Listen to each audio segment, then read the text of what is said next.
किस कास्ट की सरकारी सर्विस में हुई, ये तो कोई आंकड़ा है ही नहीं। मैंने जो ज्ञापन आप लोगों को दिया है इसमें मैंने सारी चीजें कही है।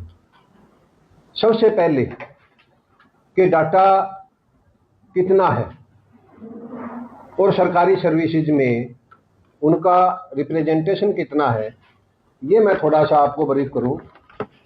ये गवर्नमेंट का जो डाटा है 2011 की सेंसस का और 2017 की जो चीफ सेक्रेटरी हरियाणा ने बैकवर्ड क्लास कमीशन को एक चिट्ठी लिखी थी और उसमें बैकवर्ड क्लास के साथ साथ शेड्यूल्ड का, वैसे तो सूचना मांगी गई थी बैकवर्ड क्लास के लिए, परंतु चीफ सेक्रेटरी ने सूचना बैकवर्ड क्लास के साथ साथ शेड्यूल्ड कास्ट की भी बैकवर्ड क्लास कमीशन को भेजी। और अब ये जो शोर मचाया जा रहा है सरकार के द्वारा, नायब सिंह सैनी की सरकार द्वारा, कि हमने शेड्यूल्ड कास्ट का जो कमीशन है उसने जो रिकमेंडेशन दी है उसके आधार पर ये हमने वर्गीकरण किया है। तो शेड्यूल्ड कास्ट का कमीशन के पास तो कोई डाटा है ही नहीं, डाटा है तो बैकवर्ड क्लास कमीशन के पास है।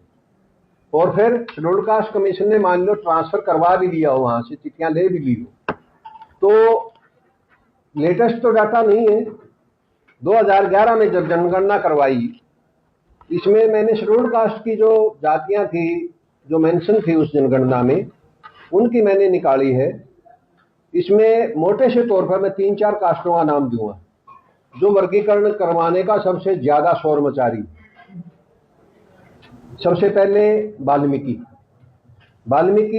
की इनकी संख्या है 9,38,001 जनसंख्या के हिसाब से, और सरकारी सर्विसेज में इनका परसेंटेज है 1.19। उसके बाद में इसी में चमार कम्युनिटी जो है उसकी जनसंख्या है 24,29,137 और सरकारी सर्विसेज में इनका जो रिप्रेजेंटेशन है वो 1.17। उसके बाद में है दानक समाज की पॉपुलेशन है 5,81,275 और सरकारी सर्विसेज में इनका रिप्रेजेंटेशन है 0.83%। उसके बाद में खटीक, इनकी जनसंख्या है 57,825 और रिप्रेजेंटेशन है 1.28। इसी तरह से ओड है 1,66,161 और सरकारी रिप्रेजेंटेशन इनका है 0.60%। इसी तरह से सेंसी है 50,684 और रिप्रेजेंटेशन है इसका 0.79। मतलब जितनी मैंने कास्टें गिनवाई है इनका रिप्रेजेंटेशन सरकारी सर्विसेज में आधे % से ज्यादा है, कम नहीं है किसी का भी। किसी का 1 पॉइंट से भी फालतू है, किसी का आधे से और 1 पॉइंट के बीच में।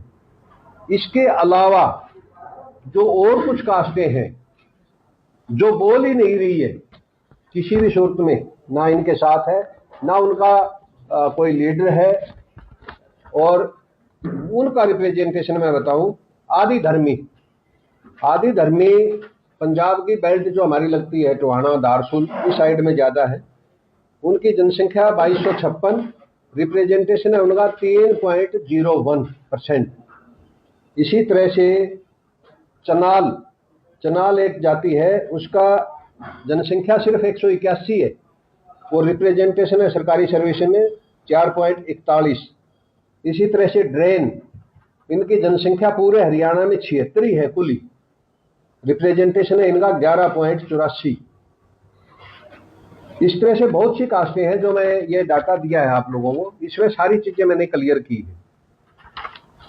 इस डाटे के अनुसार जिन जातियों का मैंने नाम लिया है और जिनको ये वंचित अनुसूचित जाति बोलते हैं, वंचित अनुसूचित जाति वो जाति है जिसका सरकारी सर्विसेज में एक भी कोई सरकारी कर्मचारी किसी भी पोस्ट पे नहीं लग रहा, वो वंचित होती है। जिनका 50% परसेंटेज, एक से आधे, वो सरकारी सर्विसेज में है, वंचित कहां से हो गई? वो वंचित नहीं है। हमने इसी में ज्ञापन में यही मांग की थी सरकार से कि अगर आप रिजर्वेशन का बेनिफिट निचले स्तर पर देना चाहते हो तो सबसे पहले ये आरोप लगाते रहे हैं चमारों पे कि चमार खा गए रिजर्वेशन का सारा बेनिफिट चमार खा गए। ये जनसंख्या और सरकारी दोनों ही सरकारी आंकड़े हैं, हमने सिर्फ परसेंटेज निकाल के दिए। इसमें चमारों की रिप्रेजेंटेशन 1.17 है, वाल्मीकि 1.19 है। तो कौन खा गया? हमारे से तो ज्यादा रिप्रेजेंटेशन उनका है। और फिर जिसकी कास्टें 100, 250, 500 उसके आसपास है, उनके ज्यादा भी हैं, 11-11%, 10-10%, 4.5% उनका रिप्रेजेंटेशन आ रहा है निकल करके।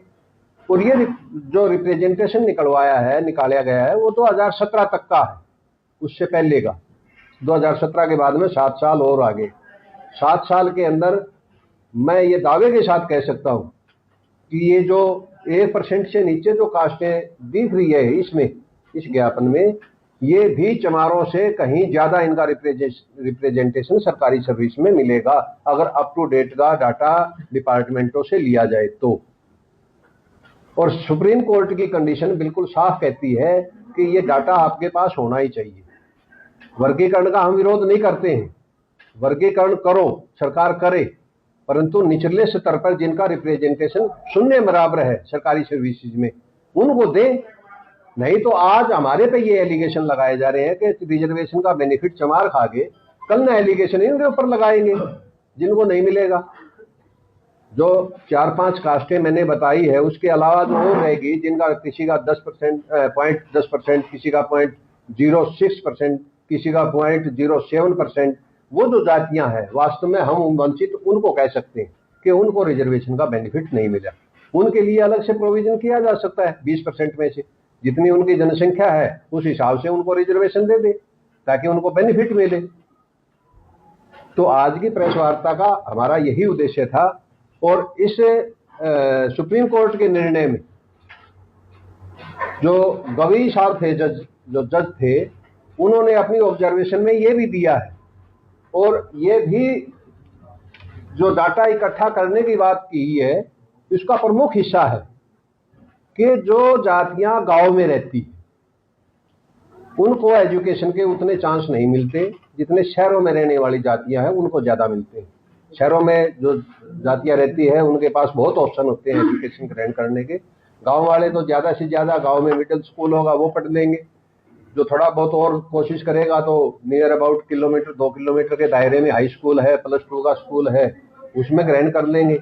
और +2 के बाद में तो मैं ये कहता हूँ कि 60%, 70% बच्चे शहरों में आते ही नहीं, वो +2 करके ना गाँव में ही रह जाते हैं, नहीं ऑफर कर पाते गाँव।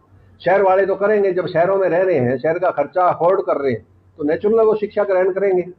तो इसके अंदर एक डाटा और भी मैंने दिया है, वो भी सरकार का ये आंकड़ा है, हमारा कुछ नहीं है, उसमें मैंने ये आंकड़ा दिया है कि ये जो सेंसिस है उसमें जो शेड्यूल्ड कास्ट की जातियां हैं, उसमें शहरों में जो जातियां रहती है वो में जैसे ये है, पहले चमार जातियां जो हमारी कैटेगरी में आती है, ये शहर में रहती है 23.91% और गांव में रहती है 76